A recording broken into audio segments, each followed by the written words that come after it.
bem-vindos a mais um Rivotalks, esse espaço maravilhoso que abre portas para você conhecer o nosso outro produto, que é... O Rivonews, toda sexta-feira, nesse mesmo canal, 12h30, o seu resumo semanal de notícias com bom humor, né, para encarar o mundo. Leveza, com certeza. Leveza não é necessária. Se bem que é. Vamos falar com o nosso convidado de hoje, senhor Fabrício Carpe Nejar. Rivotril. Seja bem-vindo, Obrigado. Carpe Nejar. Uma honra. Imagina, Uma honra toda nossa. A honra é toda nossa. Era uma honra. Minha honra foi nesse programa já. Entendi. Acabou. Acabou. A honra. Ô Fabrício, já falou muito da diferença de ser poeta e ser filósofo, né? Que o poeta, ele traz o problema, joga na tua cara, e aí tu vê o que faz com isso, enquanto o filósofo tenta teorizar, organizar, Ótimo, Gabriel. te propor alguma solução para que pelo menos a gente entenda o problema. Tendo em vista essa teoria, qual é a diferença entre ser poeta e ser terapeuta? Porque não tem um programa que tu vá que não se torne uma grande sessão de terapia. Ou seu próprio Instagram, E é né? isso, se a gente for olhar os comentários do teu Instagram, é sempre uma troca de experiências, né? Principalmente com o teu conteúdo, que as pessoas elas se expõem muito ali.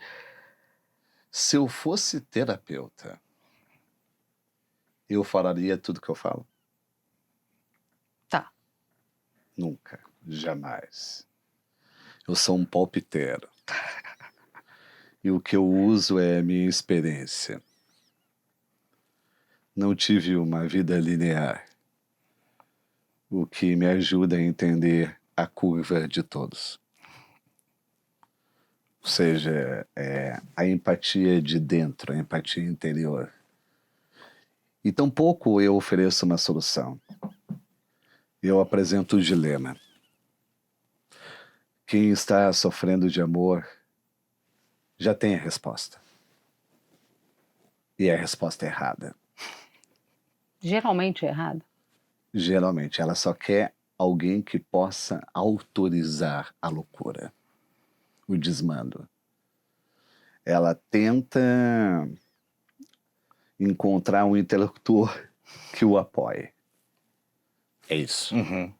Mas no fundo ela sabe. Ela quer insistir, ela quer teimar, percebe que não existe esperança, que está sendo maltratada,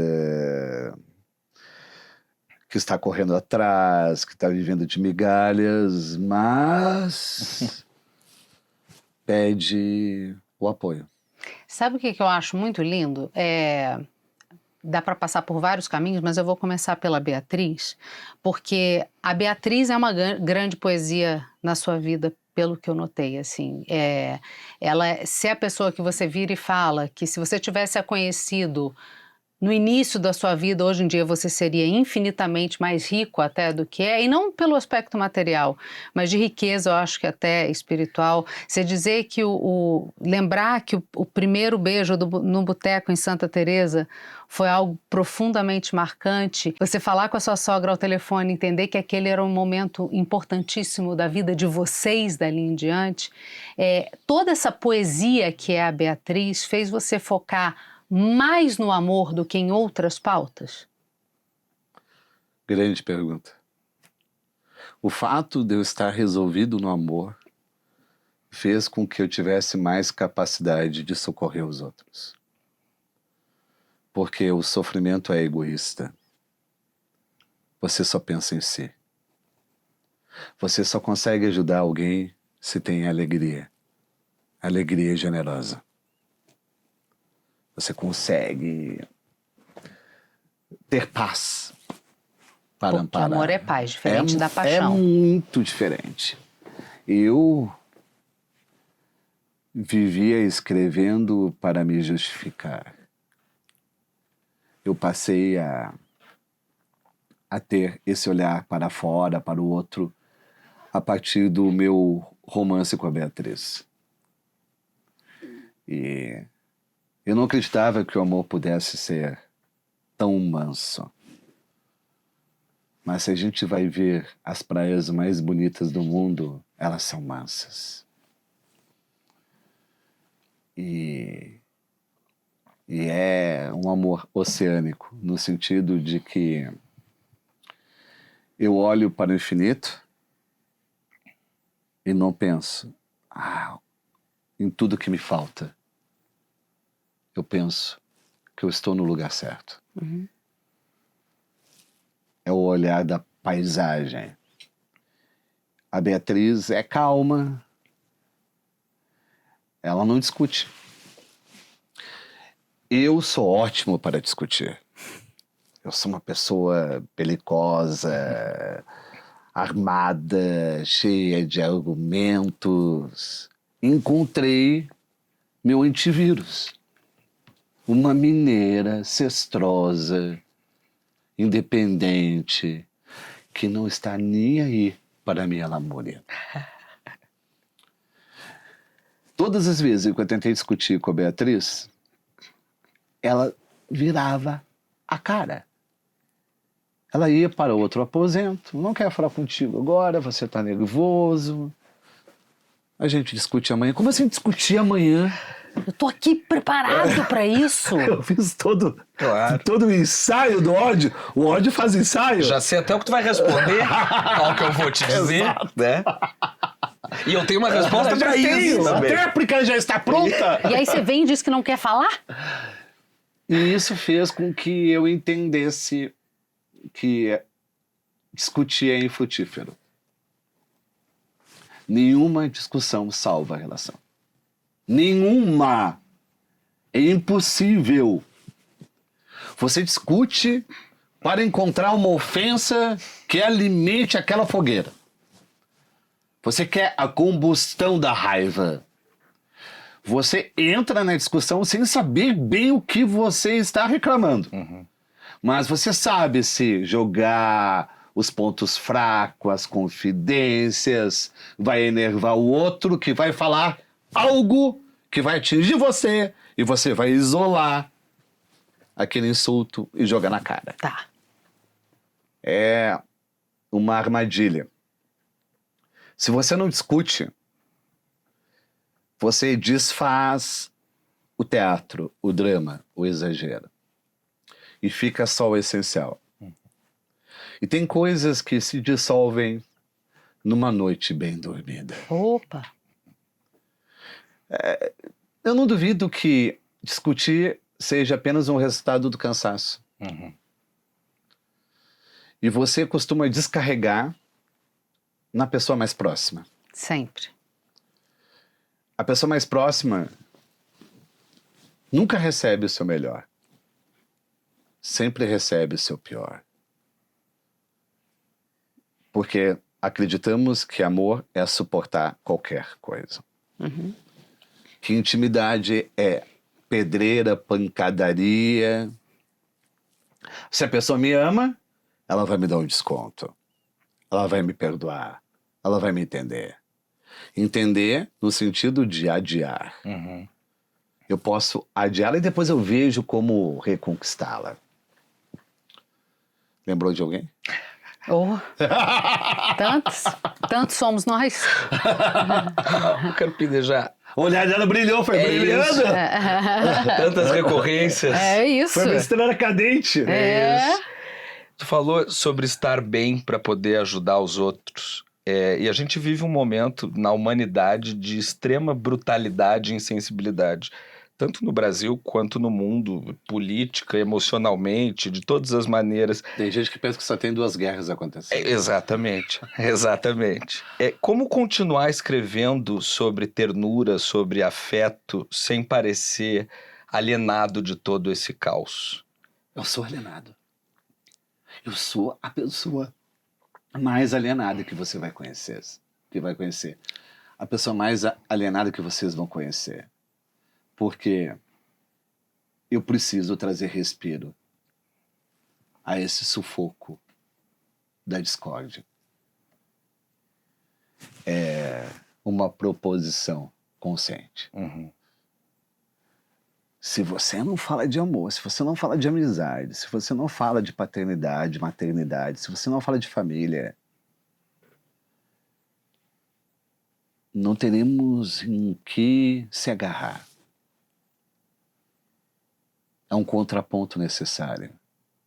A alienação hoje é um contraponto necessário. É a capacidade de observar que fará você ter leveza. Uhum. Estamos observando cada vez menos. E pode ser algo absolutamente ridículo. Você precisa de gatilhos para acessar a sua memória afetiva. Exemplo, eu vou no restaurante, eu tenho sujado com frequência minha roupa, cada vez mais. Envelhecer é sujar a roupa. E eu ria do meu pai quando ele pegava o guardanapo e usava como babador. Aquele tip top, aquele bebê gigante. Hoje eu me tornei meu pai. Porque se eu não uso o guardanapo como gravata, eu vou sair ou respingado de poá, ou eu vou sair manchado com tecido molhado, porque eu tenho que ir no banheiro e fica aquela rodela. Não sei o que é pior, a mancha ou a rodela. Ainda mais para quem gosta de lasanha, né? Vai sempre espirrar um. Mas a lasanha, assim, eu tive um efeito colateral do excesso. Já teve? Poxa vida, porque você estava controlando a lasanha para não passar por isso. Pegou Intolerância à ranço. lactose, Puxa vida. intolerância a glúten. O gaúcho Deu tem ruim. intolerância a glúten, é um castigo de vida. Não, né? é tipo... Tu fez alguma coisa. Eu estou pra me merecer. castigando. Eu vou. Ai, que tristeza, gente. Olha só, Mas eu não vou com tanta Claro, com tanta sede ao frequência. pote. sim, Eu vou assim, ó, na hora de pular no precipício, tem que ser o lugar, Sim. o momento, Tá. a comida. Eu não tenho mais direito a experiências e aventuras. sabe, falando em experiências e aventuras, eu sei que a gente é formado da nossa história, né, do que a gente vive, mas é muito engraçado que a gente vê com mais frequência você falando do que você passou na sua infância, e aí tem os momentos de trauma que fazem você, por exemplo, não dormir de meia, quando você caiu na cova com 4, 5 anos de idade, Verdade. aquilo te deixou aprisionado num ponto. Quando te colocaram de cabeça para baixo do 2º andar do colégio, que te dá vertigem até hoje. Mas, ao mesmo tempo, tem lembranças de um Fabrício pequeno com a sua nona Elisa, se aprendendo a andar com seu avô Leônidas, que formaram essa pessoa profundamente sensível que você é hoje. O que forma mais o ser humano, na tua visão, Fabrício? São as dores ou momentos como os que você viveu com a sua nona lavando roupa com o figo caindo no tanque? A minha nona curava as feridas com guspe. Ou seja, era o mertiolate. E não ardia. Eu vivia numa casa em que os machucados eram soprados como se fossem velas de aniversário. Nós comemoramos as cicatrizes. E isso faz com que você possa se regenerar com mais facilidade. Não que eu suporto mais sofrimento. Eu sei me regenerar mais rapidamente. E a pele, ela só precisa de alguns pontos para voltar a se colar, a se fechar. A pele é generosa. Ela não precisa de muito, de nenhuma grande ponte. E a gente tem que pensar na pele quando a gente sofre. Quantos pontos eu preciso? Pode ser 10, pode ser 15, pode ser 20, mas é possível. Excetuando o luto, que aí é um rasgo na alma e você vai passar a vida sangrando. O luto é tão forte que quem sofre o luto não sabe falar. É um outro idioma. Você passa a praticar o silêncio. E o silêncio, o idioma do silêncio, é disposto pelo suspiro, por uma respiração mais lenta.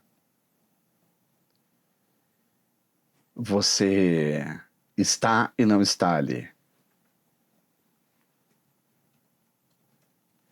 É estranho pensar que você morre quando parte alguém. Porque você, pela primeira vez, deixa também o mundo. Nada faz tanto sentido. Quando que a gente se sentiu pertencendo ao mundo mesmo? Quando alguém olhou pra gente e fez alguma coisa, né? Exato, quando você se sente admirado. Isso. Seja na infância, na escola. E você perde esse espelho. Você se sente morto da admiração. E eu acredito muito que tudo que eu sofri fez com que eu tivesse humildade. Não que eu melhorasse. Eu não subestimo nenhuma dor, nenhum sofrimento. Pode ser a morte de um cachorro, pode ser a morte de um amigo, pode ter um peso de um familiar. Eu não vou ficar julgando. Só julga quem tem pressa.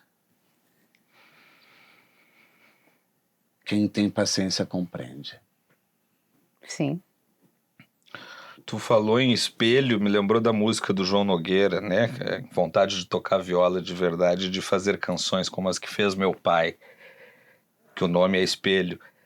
E tu é filho de um grande escritor, um grande poeta, o imortal Carlos Nejar, mas a tua voz é inconfundivelmente tua. Conseguiu fazer isso. Qual foi o peso desse legado na construção da tua carreira e quando tu percebeu que tu tinha te separado dele, não como filho, claro, mas como autor? Quando você é jovem, você quer ouvir isso. Que você tem uma voz única. Quando você é maduro, você quer ouvir que a sua voz se parece com a do pai. Escrevi sobre isso no último fim de semana, na Zero Hora. É impressionante. O quanto que você quer ser sombra. Quanto que você gosta de ter o parentesco, a proximidade, a filiação. Talvez pelo fato de ter sofrido tanto com o isolamento do mundo, você precisa, de um modo contrafóbico, se aproximar mais das suas raízes. Eu me orgulho muito dos meus pais, do que eles escrevem. Eu tenho como livro predileto da mãe Nos Gerais da Dor, que é o primeiro livro dela. Foi um livro que eu li quando adolescente. Me fez querer ser escritor.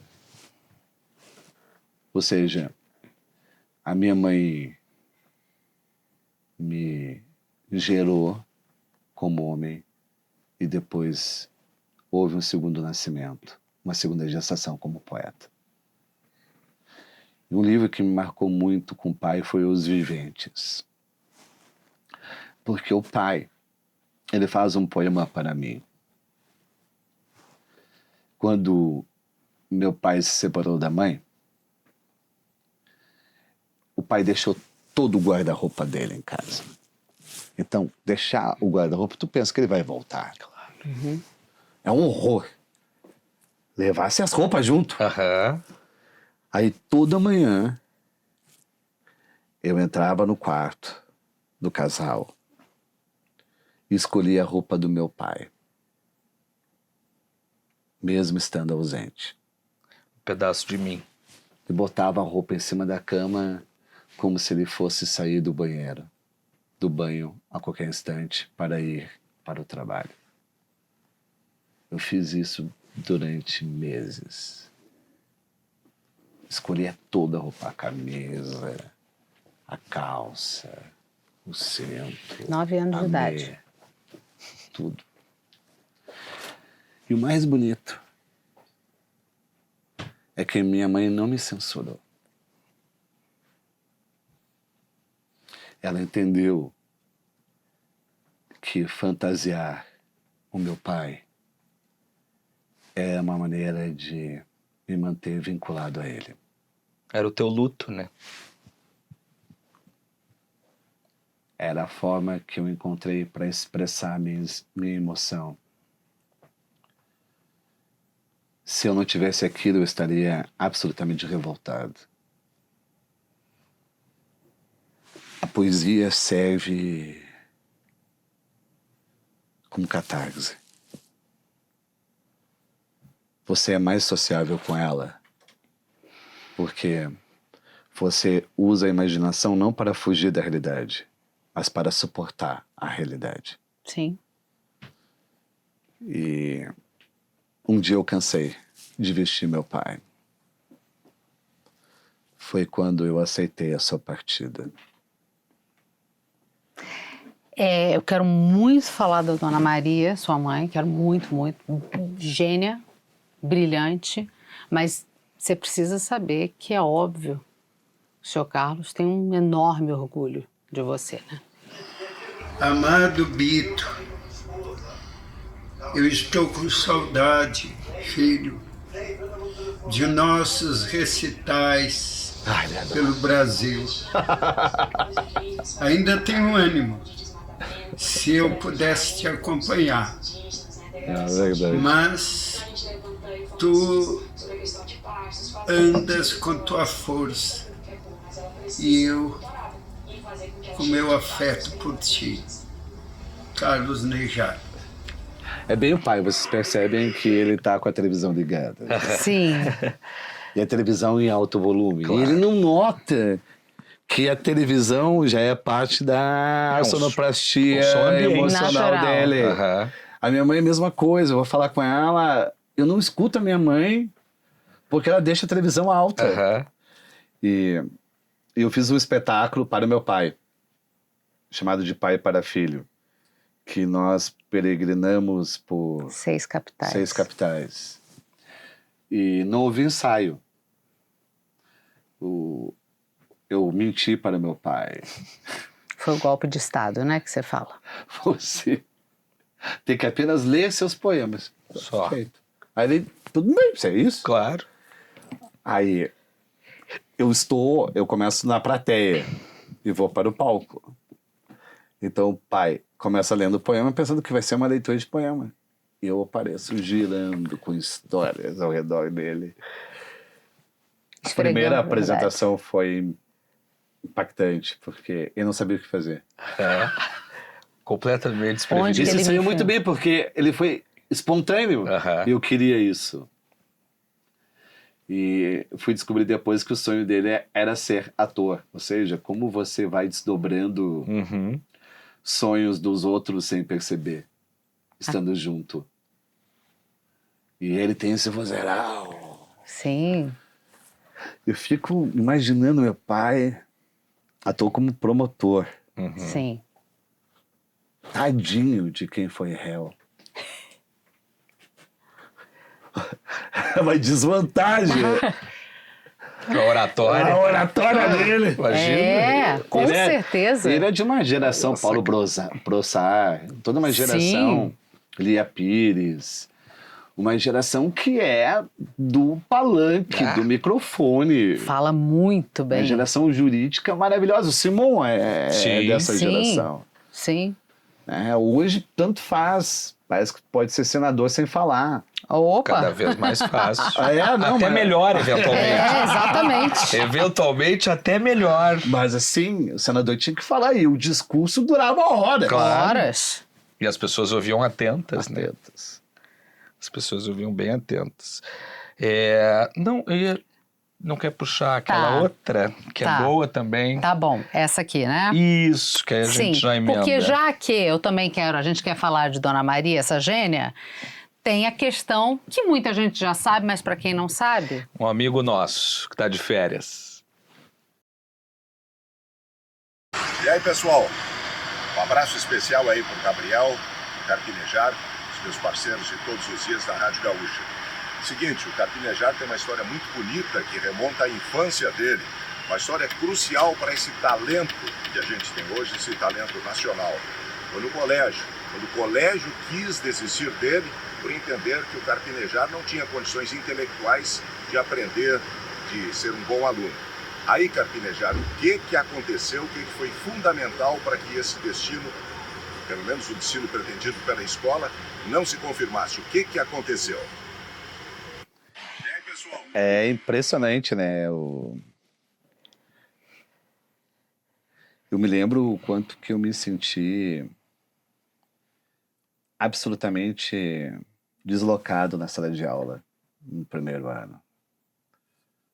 Eu não entendia nada do que estava acontecendo. E você já falava mais difícil também, Não, eu né? falava errado. Você não tem noção de como eu falava. Eu não conseguia dizer meu nome.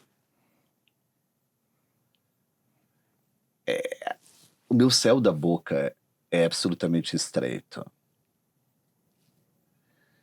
E todos fonos falam que não entendem como que eu consigo falar hoje. Com essa abertura, com essa potência. Porque a minha língua não tem como subir. Eles entendem que eu criei algum mecanismo em que eu coloco a língua, olha que loucura, de lado. Tentando fazer. Ah, Como se a minha língua fosse vesga. Aham. tá. Aí eu consigo ter maior alcance. E eu usava as roupas do meu irmão, ou seja, todo mundo daquela época era um mendigo do irmão. Uhum. Sim. Roupas usadas, roupas com remendos de Remendo. couro nos joelhos, vivia numa festa junina. Feio, desengonçado, um horror. Então eu era só um abacate, sabe? Num corpinho miúdo. Só que feio, é tipo um Humberto Carrão, sabe? O ator que tem uma cabeça imensa. Tá. Vocês estão rindo porque vocês se deram conta disso, mas eu era um cara feio, mas um cara bonito. Pode ter uma cabeça imensa. Sim. entendeu? Tá. Eu só era crânio, assim. E não tinha nenhum amigo, porque meus amigos eram meus irmãos. Sim. Eles estavam em outra sala de aula. Eu nunca quis ser gêmeo, tão gêmeo de alguém quanto nessa época. Uhum. Porque se eu tivesse meu irmão ali, eu já Claro. estava mais aliviado. Tinha um aliado. E tinha aqueles ditados, a professora soltava palavras e eu tinha que anotar com rapidez e anotava metade de uma palavra, metade da outra. Guimarães Rosa. E estávamos já em agosto e a professora me viu como caso perdido. Eu não tinha acertado nunca nada com mais de 60%. Nunca nada. Nunca nada. E era horrível, porque quem tirava notas altas comemorava. E todo mundo perguntava que nota você tirou. E eu deixava de responder, né? Claro. E a professora disse, olha, Fabrício, tem alguma coisa muito grave, não tem condições de acompanhar a turma e não vale a pena insistir. Uma educadora, né? Que loucura. Mas eu era um caso, assim... Não, Férreo. certo. A minha mãe decidiu fazer um teste, né? recomendado pela escola. Eu fiz um exame e descobriram que eu tinha retardo mental. Com esse diagnóstico, minha mãe foi até a escola e pediu uma segunda chance. Eu vou ensinar o Fabrício a ler e escrever em casa, já que vocês não estão conseguindo. Professora que era. E daí, brincadeira, corrida, corda, jogo da amarelinha. Não era papel e caneta. Nada, que papel. Se eu soubesse, se eu visse papel e caneta, eu ia ficar traumatizado. Ela sabia disso. Eu nem sabia que estava aprendendo. Não sabia. Nem sabia que tinha um diagnóstico também. Tanto que, quando eu voltei para a escola, a mãe disse, você está pronto, pode voltar. Como assim, mãe? Eu não aprendi a ler, nem a escrever. Vá. Aí teve o ditado, e eu me lembro que é dia de São Francisco, de 79. Eu acertei tudo. Foi como se fosse um feitiço, um milagre. Isso é espantoso. Eu tenho que aproveitar. Claro. Eu tenho que aproveitar porque a gente tem o nosso esquema de membros e os membros ficam sabendo quem é Rivo de Ouro, fica sabendo quem é o entrevistado, manda uma pergunta. E uma educadora mandou uma pergunta. Mirtes. Aqui. Oi, Carpinejar. Eu te admirei muito mais depois que conheci a sua história com a sua mãe, da sua alfabetização. Que mulher maravilhosa que foi a sua mãe. Que sensibilidade que ela teve. E eu, como professora alfabetizadora, durante muito tempo, eu sempre acreditei que todo mundo pode ser alfabetizado. Basta que você consiga olhar para aquela pessoa, para aquela criança, com outros olhos. E a minha pergunta para você, o que você diria para os professores que têm em sua sala de aula esse tipo de criança? Muito obrigada pela sua atenção. Outra coisa, sua letra é linda. viu? A minha letra é uma polêmica. Você diz que é torta, mas muitos acham linda. Mas já foi muito mais feia. Agora, talvez até eu goste da minha letra. Mas sempre foi uma letra, no entendimento dos outros, pavorosa. Todo mundo tinha dificuldade de me ler. Não é que ela fala tipo diferente. Eu penso. Vocês acham que eu não era retardado? Uma pergunta para vocês. Sim. É isso? Eu não sei. Eu pensei muito nisso ouvindo ele falar. Eu acho que ele não é porque retardado tem a conotação e o peso da palavra. Eu sei, exatamente. É da época. Mas que eu tenho uma deficiência? Absolutamente tenho. Eu concordo. Eu não me curei da deficiência. Eu potencializei ela. Ou seja, eu era discriminado porque eu tinha um dom que não favorecia o coletivo. Não se encaixava na regra. Não se encaixava ali. Mas então o diagnóstico não está errado? Não está errado. Eu tenho muita dificuldade de entendimento. Eu tenho meu mundo particular. Só que eu fiz com que as pessoas entendessem o meu mundo. Mas muita gente se identifica com o teu mundo. São todos retardados? É um esforço de tradução. Certo. Você tem que se traduzir na própria língua que está. É isso. Não é tão fácil. Como irmã de um autista não verbal, que se comunica basicamente por desenhos, eu entendi isso mais facilmente. Porque talvez. senão a gente entra no capacitismo. Claro, é isso. Claro. Ou seja, foi o diagnóstico errado. Olha como ele é brilhante. Aham. Não, o diagnóstico é um retrato provisório. Ele existe. Eu nunca fiz a contraprova. A questão é que eu segui no centro sociável. Eu segui sofrendo bullying. Eu sofri sendo discriminado.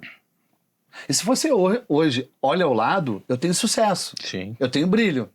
Mas tem muita gente que não me suporta. Sim. Por que essas pessoas não me suportam? Porque eu tenho uma deficiência que quebra com a simetria, que quebra com a harmonia, que vai fazer as pessoas sentirem diferente. É um desconforto. Se você está com uma pessoa que está assim, quanto tempo você aguenta? Eu, pouquíssimo. Não. Mas é real? Claro. Mas aquilo está fazendo a pessoa pensar. É o trote do pensamento dela. E você não suporta Algo aquilo que é pra ela diferente de você. E que pra ele é necessário. Então a gente se poda, se castra, se mutila Pra se encaixar. pra ser normal. E eu escolhi uma profissão que é exuberância da diferença. É. Se eu não fosse poeta, eu teria uma trajetória errática e disfuncional. O que não faz com que as pessoas percebam tanto a minha disfunção é o fato de ser poeta. Porque com a poesia eu já tenho uma licença, um desconto. É a ordem na loucura, né? Você já imagina que o poeta Sim, vai ser um pouco ele é louco. sempre Então, assim, meio louco. Então eu já tenho os 10% da loucura comigo. Aquela excentricidade ali é do jogo. Exato. E todas as vezes eu fui excêntrico porque eu era excêntrico sem ser excêntrico. Sim. Ou seja, óculos.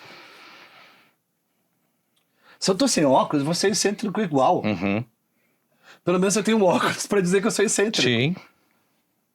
A palavra na cabeça. Se eu não tivesse, eu seria igualmente excêntrico. Só que agora eu sou um excêntrico ilustrado. Sim. Diagramável. Instagramável também. Também. Mas é isso. Eu acho que eu não mudei. A minha essência é a mesma. E eu criei uma comunicação a partir da dificuldade. E do afeto que você teve E do para afeto. construir. Claro.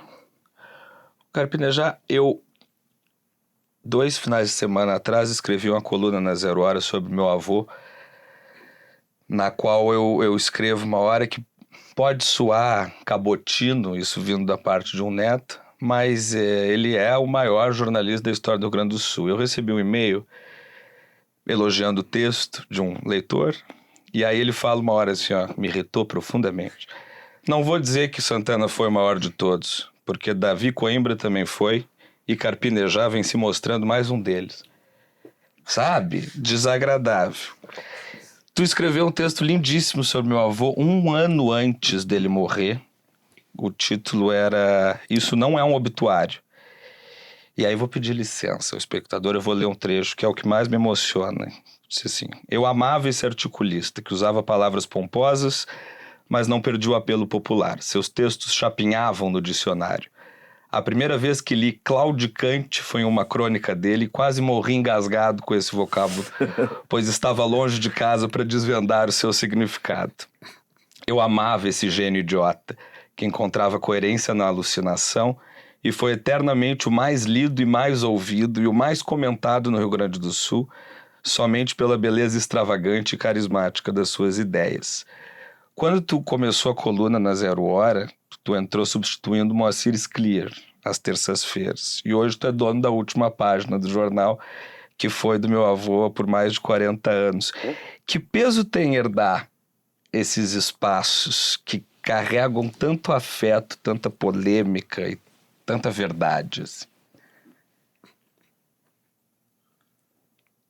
Eu gosto muito do Santana, porque o Santana foi o crime passional da língua portuguesa. Ele ia amar essa definição. E ele era um poeta, ele era um cantor, ele era um sambista. Ele precisava do texto. Não era uma escolha. E acredito que hoje tem muita gente que escreva bem, mas não precisa do texto. Isso faz a maior diferença. Ele dependia da coluna do dia seguinte. E só viveu o que ele viveu porque escrevia. Porque era um obcecado. Um obcecado não pela reação do público. Porque quem quer a reação do público não agiria como ele. Ele foi contrassenso. Ele foi um disparate. Ele se vestia de baiana na TV.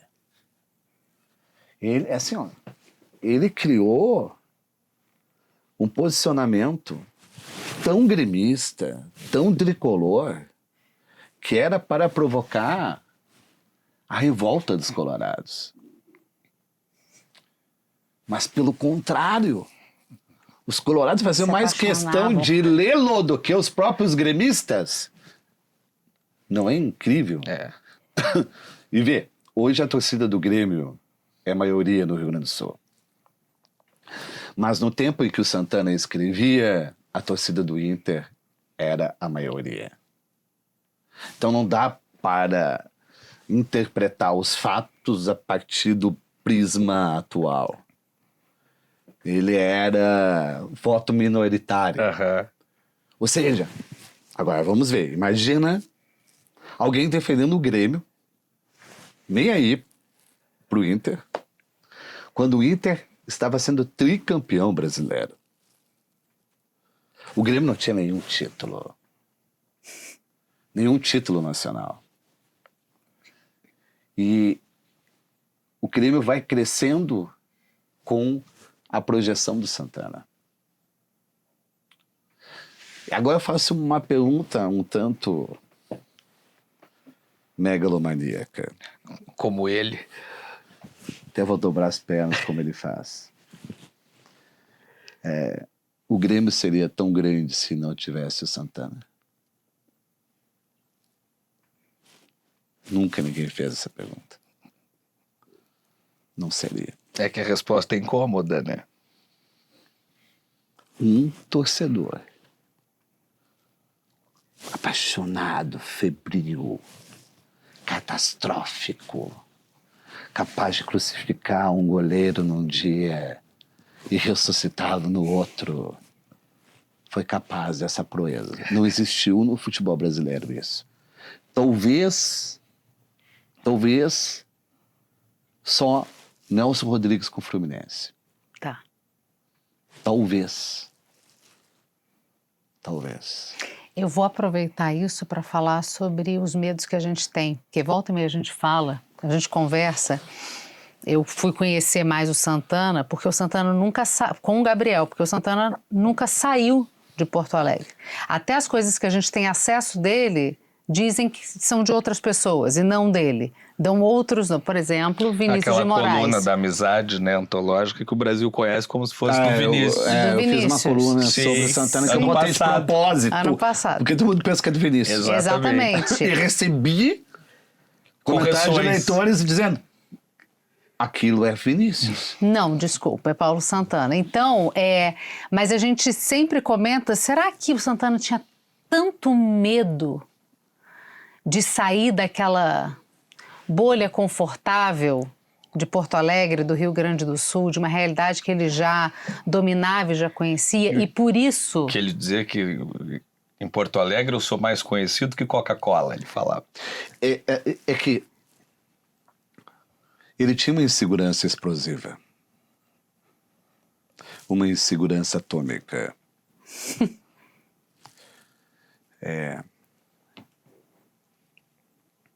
Ele perdoava a burrice mais do que a inteligência.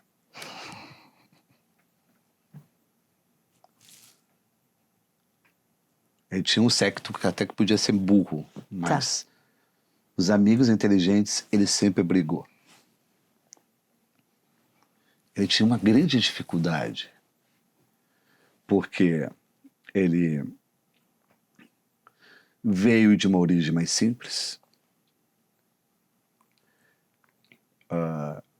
teve uma trajetória na polícia que todo mundo conhece, e teve que provar o seu valor social. Parece a história de alguém. Não a minha. Ué, você teve que provar o seu valor social, não teve? Não, eu tinha valor social. Eu sempre tive, eu sou de uma família boa. Ah, nesse sentido, tá. Eu sou de uma família tradicional. Não na sociedade, não, entendi. Eu sou de uma família tradicional. Eu não posso dizer isso, pelo amor Não, de eu Deus. pensei sobre Meu pai promotor. Não, Minha mãe defensora pública. eu pensei sobre o aspecto de viver em sociedade. Não. Social, de status social. Mas a gente tá falando de status. Isso. Tá. Então ele tinha síndrome do impostor. Totalmente. Eu não posso ser tão grande. Ele tinha muito medo de não. perder o posto. Muito. Tá. Nossa. Muito. Ele gostava de mim, mas me odiava, entendeu? Isso. Se ele via assim aquela sementinha, tá crescendo demais. Tá crescendo demais. Contam na redação que quando ele, nas raras vezes, nos mais de 40 anos que ele escreveu e comentou na TV e no rádio, em que ele tirava 5 dias de férias, ele pedia pro Nelson, que ele falava, Nelson, para revezar os interinos. Pra não ter Para não ter o risco de ter um interino fixo Nossa. que um dia fosse... que tinha muito medo. Então, é isso, é E ele insegurança, né? vetava alguns interinos. Era uma peça. Ou seja, é um síndrome do impostor. Sim. Como é que essa insegurança Aí pode você tem muita aprisionar? dificuldade de fazer sucesso fora dali, porque tu tem medo de perder teu reinado. A Elis Regina saiu do Rio Grande do Sul. Sim. Sim. Não tá nem aí pro reinado. Ele nunca saiu do Rio Grande do Sul. Ele poderia ter saído do Rio Grande do Sul. Ele poderia ter sido publicado por uma grande história. Ele fazia questão de não organizar livros para que as pessoas continuassem lendo a coluna dele na Zero Hora. Eu nunca vi isso na minha vida. É um medo muito grande de crescer e perder o que você já tem. Não, E tu não consegue. Ele não consegue. Tu não consegue. Mas isso é a vida de muitas pessoas, por isso que eu queria puxar isso. O quanto que a insegurança é assim, ó, limitante. Na hora que eu fui convidado para ser colunista, na página que foi dele, do Davi Coimbra, eu assim, ó, acendi minha vela e falei pro Paulo Santana, meu amigo, pode ficar tranquilo que você sempre será o melhor. Mas deixa eu trabalhar em paz. Não me sabota. Não puxa meu pé. Ele te Até o ouviu. momento tá tranquilo. Ele te ouviu. Não, e eu amo. Tá tranquilo, só não posso crescer demais. É então, isso. assim, ó, pelo amor de Deus, mas não. Aí vem um outro aspecto prático. O jornal do tempo dele tinha uma tiragem. No meu tempo tem outra. Sim. É milhões, O jornal era vendido na sinaleira. Era só aquilo. É não só era que tinha difuso. banca. Hoje você mal encontra o jornal na banca. de É revista. isso. Era muito comprado de modo avulso. Uhum. É a mesma coisa que acontece com a TV aberta. Antes de tu aparecer numa entrevista de TV aberta, todo mundo tinha te visto. Hoje, sabe... Sim. Você até pergunta o que você estava assistindo televisão. Hoje é o inverso, né? Sim. E a pessoa que assiste sem som na academia ou no consultório. Isso. Sempre sem som. Nem Como sabe di- o que você falou. Como diz Fala nossa apenas, amiga eu te vi Manuela. na TV. Então é literal, eu te vi na TV, não é eu te ouvi na TV. É isso. Eu li a tarja que estava escrito Não, ele embaixo. vi teu rosto, Vi teu rosto. E vi. Fabrício, falando nesse gauchismo, tu é um cidadão do mundo, tu cresceu do mundo. para além do Rio Grande Para do Sul, levar de Porto Alegre. a proposta, A palavra. a palavra curativa. É isso. Mas tu também é gaúcho, e todo gaúcho é menos cidadão do mundo do que gostaria de assumir. Não sou menos cidadão. Como eu disse, todo gaúcho é menos cidadão do que gostaria de assumir. Eu estou digo- dizendo assim, se você está sofrendo disso, é problema seu. Pode ser. Vamos levar isso para terapia, Pode fazer ser. a lista Vamos fazer de aqui. mercado da terapia. Não, aqui, Não vai vem ser aqui. querer um álibi que nem o teu avô com a síndrome de impostor. Ó, eu mesmo digo que eu sou um gaúcho. Estamos em São Paulo, gente. É verdade. Ou seja, Sabe ele que eu- está tentando sempre fazer aquela diplomacia de que eu ainda sou, de que ainda gosto. Não, eu ia dizer agora, eu digo aqui que eu sou um gaúcho não praticante, mas meu cachorro se chama Lupicínio Rodrigues. Então, assim, tem coisas que a gente não consegue E se eu falo mal da desvencilhar. torta de sorvete, já era. Maluca, mas imagina falar mal da torta de sorvete. Então, é um cara que vive entre Porto Alegre, BH, por causa da Beatriz, Rio, São Paulo. Define pra mim o que é ser gaúcho e o que é Porto Alegre. Porto Alegre é subjetiva. Tanto que o maior ponto turístico de Porto Alegre é o pôr do sol. Sim. Ou seja, não é algo físico, Uhum. Uhum. é algo Da natureza. da natureza, do arrebatamento, da sua emoção. Não tem como explicar Porto Alegre para quem não é de Porto Alegre. Porque Porto Alegre é um estado de espírito. E é um estado de confusão. Quando você se sente bem em Porto Alegre? Quando você está confuso. Não sei se deu para entender. Quando tudo está por acontecer. Tá. O Peninha diz que é uma cidade que geograficamente fica localizada num lugar chamado Depressão Central. E a gente ama. E o nome é Porto Alegre. Que é uma ironia. Sim. E o que a gente gosta de Porto Alegre? A gente gosta do minuano, a gente gosta das esquinas, a gente gosta das ruas sem saída, a gente gosta do absurdo. É um absurdo. Tem, assim, ó, tem uma mentalidade ali indecifrável, misteriosa e enigmática. Tem a Praça da Encol. Uhum. Todo mundo vai na Praça da Encol. Lagartear. E tem uma praça ali a 1 quilômetro, igual à Praça da Encol, que ninguém vai. Porque todo mundo tem que ir na Praça da Encol. Não, mas eu fico pensando, por que essa praça não foi Aham. a Praça da Encol? Tá ali, ninguém vai naquela praça. Eu fico com pena daquela praça. A minha vontade é ir para a Praça da Encol. Vamos para aquela outra praça, vamos distribuir. Não. Impressionante. É tão anônima aquela praça que eu não me lembro o nome dela. Eu não sei qual é. Pois é, né? É, Aí, ó. Tô Você nem tentando- nunca viu. tô tentando pensar. Tu sobe ali na... Carlos Traem. É, tu sobe na rótula, sabe? Sim. E vai fazer aquele labirinto. Aham.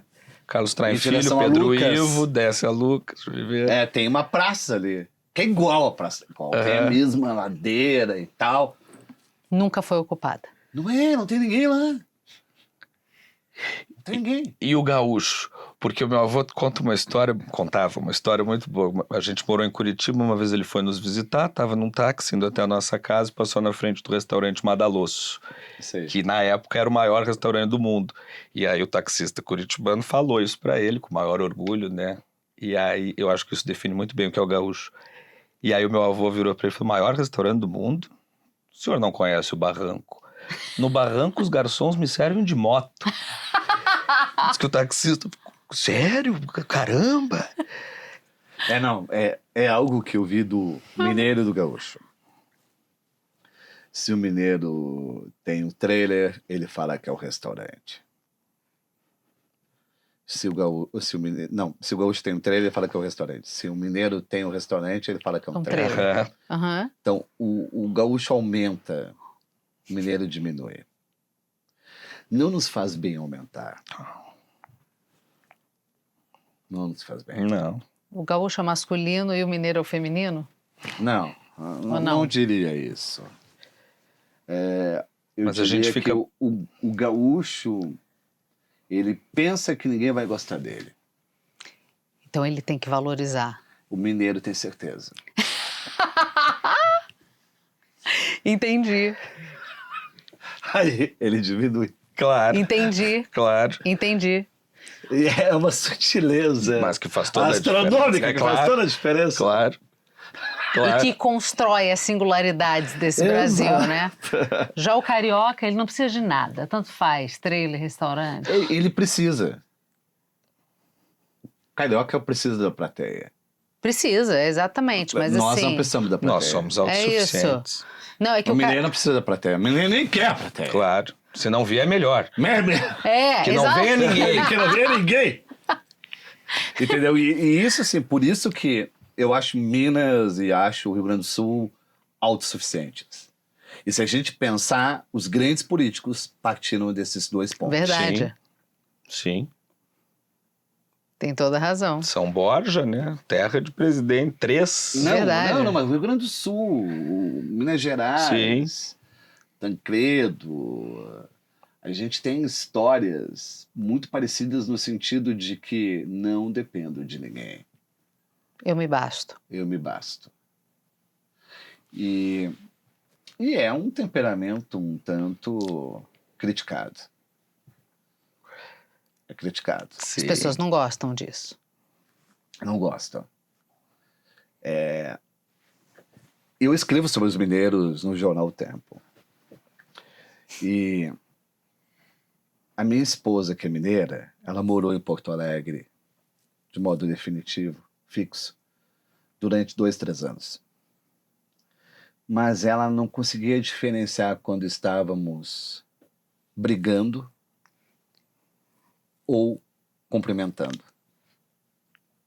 Porque o gaúcho... E aí, como vai? As pessoas gritam na rua. Tá. Fala, Foquessato. E o mineiro não, o mineiro fala muito mais baixo. Na miúda. Ele odeia que os outros, sabe, se sintam feridos, magoados. Vira e mexe, nosso sotaque é confundindo com grosseria, né? No resto do Muito. país. Se você fala gritado naturalmente, isso assusta. Uhum. Quando você está torcendo para um time, é um absurdo. As broncas das mães gaúchas são diferentes. São. Que outro lugar do país se diz vou te cagar a pau, guri? Cagar a pau. Ah, muito. Cagar a pau. Bonito. Não é bonito, é horrível. Mas é essa intensidade, né? É. Dá uma surra de relho. Dado que você nos deu apenas 1 hora, Estamos Eu chegando estou ao vendo. fim. Eu vamos já vi. chegar ao fim? Eu tava olhando o relógio do... eu sou sacana. cara é Fabrício péssimo. Carpinejar. Péssimo. Entendeu que ele é diferente? Essa Isso aí língua- não é essa essa língua língua vesga. tonta, essa língua vesga. Eu vou A minha fazer... esposa, já imagina que ela vai assistir isso e vai dizer: por que tu inventou que a tua língua é vesga? Ela vai falar, por que tu não ficou mais tempo? Tava tão bom. Ela vai dizer que eu beijo uma língua vesga. Ô, seu É o Fabrício detalhe que ela Carpinejar, pega o detalhe. tinha coisa pra caramba pra gente falar, né? Mas faz só um que- resumo de ópera. É isso, é o que eu tô tentando fazer. Mas foi lindo, Desde sabe? o Eu achei início. que foi lindo, assim. Eu acho que é a vida, assim mesmo. A vida é inacabada. É isso. O que se encerra são ciclos. Exatamente. E aí, eu gosto muito que você fala da mediunidade, né? Que você é o Chico Xavier dos vivos. Mas para não falar isso, Thaís. Não, perdão. Ele é o médium dos vivos, pronto. Ele é o médium dos vivos porque ele sente as coisas. E se chegar um fantasma, você chama para comer um omelete, porque eu adoro isso. O fantasma sempre aparece na cozinha à noite, ele tá com fome. Claro. Então, se Óbvio. aparecer um fantasma, ele fala, por favor, vem cá que eu vou te cozinhar um omelete. Mas não seria Não, mas essa... assim, o fantasma adora X. X, especificamente. X, ele adora X. Tudo num pão. Ali, reunido, aglutinado, Nossa. picado. Perfeito. Inclusive, coitados dos brasileiros que não tem X, né? Nos seus Mas eles se estados. espalharam já por muitos estados. Não, mas não é a mesma coisa. Não, Desculpa, nunca é. Nunca é. Ah, mas o X gaúcho que tem em Copacabana é Não, bem tem uma parecido. chapa gosmenta de história. Então, 35 anos de X. De X, entendi. Tem que ter, tem que ter. E aí, nessa de mediunidade, tem no seu blogger que você tinha antigamente, a seguinte definição sua, entre outras coisas, quando conseguir se definir, quando eu conseguir me definir, eu vou deixar de ser poeta. Dado que você tem essa mediunidade, não sei se você tem a respeito de você mesmo, mas você já conseguiu se definir? Não. Então ainda segue sendo poeta. Sim. A poesia é da onde eu parto, da onde eu me perco, da onde eu não sei o que vem. É a minha intensidade. Eu desisti de ensaiar. O ensaio tira a vida. O ensaio tira a realidade.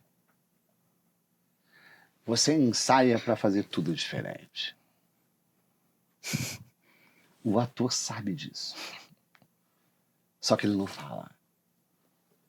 Porque ele ensaia para profissionalizar o seu erro.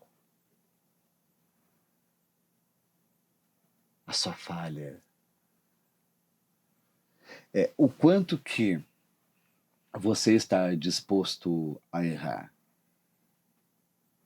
É o mesmo que perguntar o quanto que você está disposto a ser feliz. É no passo que você faz uma nova dança. Errando que a ciência nasce. Exato. E os grandes momentos do amor são feitos quando você não esperava nada. Aliás, você só encontra o amor da sua vida quando você não está vestido para ele. Quando você é surpreendido. Quando você está simples, despojado. Quando você não se maquiou, você Não queria. não se valorizou, não estava disposto, estava rabugento. E não estava procurando. E não estava procurando. Se você não procura o amor vem. Se você procura o amor, você apenas se distancia dele, porque ele estava vindo. E ter essa paz para esperar o amor é o que faz alguém ser bem-sucedido emocionalmente.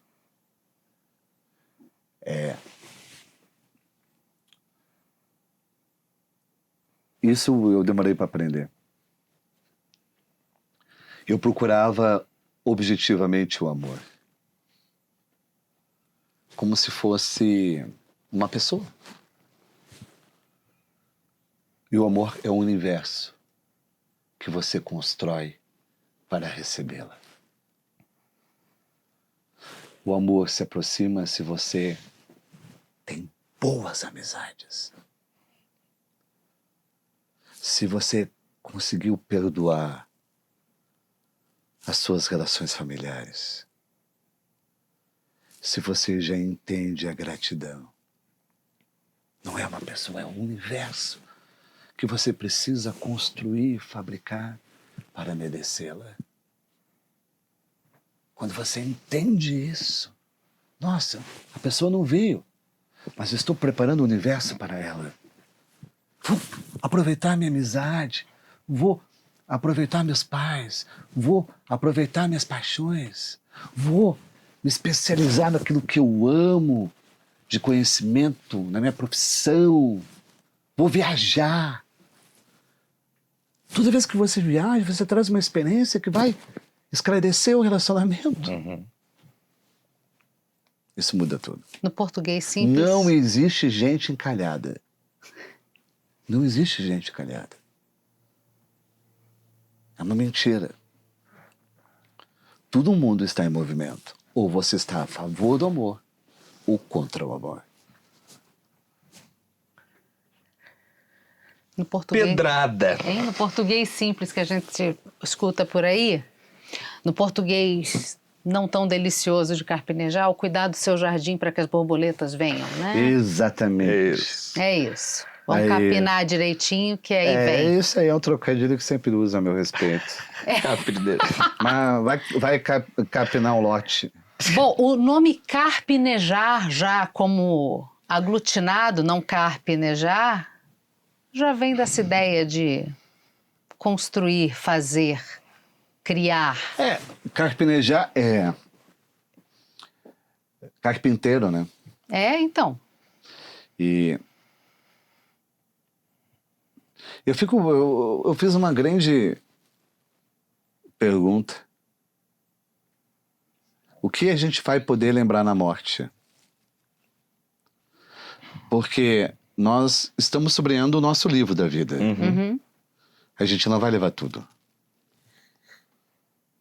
A gente só vai levar para a morte os momentos em que a gente se ouviu ou quando alguém nos ouviu verdadeiramente. Se você quer tornar alguma pessoa inesquecível, um filho, uma filha, um marido, uma esposa, uma namorada, escuta. Dê atenção. Se você der atenção, você está trazendo a eternidade para aquele instante. Você está dando eternidade para aquela pessoa. Por um breve instante, ela se torna eterna. E quanto mais você faz isso, esculpindo a eternidade com atenção, mais o outro não vai esquecer de você. E mais eterno você fica. Você só é eterno escutando o outro só é eterno quando você escuta. Vocês escutaram? Essa é a pergunta. Se eu soubesse para maiores de 40 anos, o último livro é o merchan do seu livro. É o Ele odeia. Só de raiva eu tô fazendo, porque é isso. E livro 52, né? É o meu livro mais nostálgico, mas não é aquela nostalgia que a gente entende como lamento, aquilo que perdeu, aquilo que não volta mais. É uma nostalgia de que eu sou as minhas escolhas. Sim. Lidemos com elas, né? Exato. E eu sou de uma geração analógica, a última geração analógica que pisou na Terra. Nenhuma outra virá. Ou seja, eu tenho uma experiência de escrita que ninguém da nova geração vai ter. Máquina de escrever, curso de datilografia, mandar cartas, fazer cópia a carbono, liquid paper. Correr com fechamento. São coisas que estão no meu texto. Só vivendo, né? Eu tenho um sotaque de uma geração. Sotaque, o ritmo. O ritmo, o quanto que a gente vivia à base do tapinha na televisão, no rádio. Somos mais esperançosos. E a gente ia pegando fotos talvez seja a última geração do porta-retrato. Do porta-retratos. A última. A gente ama alguém quando a gente faz o porta-retrato físico, com cavalete. Eu tenho foto da minha esposa, porta-retrato dos filhos, porta-retratos. Fazer um santuário de quem você gosta. É uma capela. Tu faz a sua capela Sistina. Você reza para a família. A minha sogra tem muitos porta-retratos da sala dela, principalmente com foto das filhas, claro. Mas ela conta que ali no início da infância das duas, chegava um determinado momento do dia que ela estava tão exausta das crianças que ela descia do quarto e abaixava todos os porta-retratos com as fotos das filhas, que era, eu não quero hoje, por hoje eu já não quero mais nem ver em foto. Mas no dia seguinte levantava de novo. Mas é lindo. É isso. Que prazer. Que prazer. Muito obrigado. Muito obrigada a você. Vocês são lindos. Que isso. Você que é. É uma verdade. Eu implico somente com quem eu gosto. Conheço alguém parecido.